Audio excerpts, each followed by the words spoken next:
ini masih kayak mau ngelanjutin lagi seharian jajanan serba pedas yang ada di SD Cito Pajajaran part kedua, karena di sini makanannya enak-enak, murah-murah sama unik-unik. Yang pertama langsung salah fokus sama si Mang tukang bola-bola ayam pakai chili oil. Ya udah tuh Mang beli 5.000 dapat 5 biji. Cenah tanya kata si Mangnya teh. Pas dimakan teh bener-bener enak pisan budak. Rasana teh bener-bener siga nugget. Ieu mah lamun disangguan sigana ngeuna pisan ngan hanjaka sangguna eueuh. Sebelah tukang bola-bola ayam aya si Mang tukang sistik goreng yang geus Mang meuli we teh sistik na teh anu digoreng dadakan siga kiri pakekeun saos jeung bubuk cabe we lah cek si Mang na teh. Pas dimakan teh ini bener-bener ngepros pisan ngan hanjaka. Ieu adonanna teh tararebel teuing kitu si Mang teh. Sebelah tukang sistik ada si Mang tukang andogan siga kieu. Wah kayak mah lamun aya andogan siga kieu pasti wajib meuli Mang meuli 5.000. Wah bener-bener ngeuna pisan barudak. Belum beres di situ sebelah tukang si Mang endog aya tukang seblak cimol nyangos Mang meuli 5.000-an pakana mah sing lada we lah sing ngeunah si kami teh. Pas dilihat teh yang enggak salah itu si Emang ya seblak 5.000 nyokokeun kalobaki ya si bosiana teh. Jejer lia singa tua waduk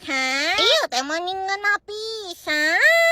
Urusan tenggorokannya mah tadinya mah mau disebur pakai es krim, tapi hanjaka si esnya teh terus meleleh terus jatuh. Ya udah lah meuli we kue balok hargana teh mung 1.000-an aja. Lanjut part 3 atau jajan-jajanan di mana lagi ya?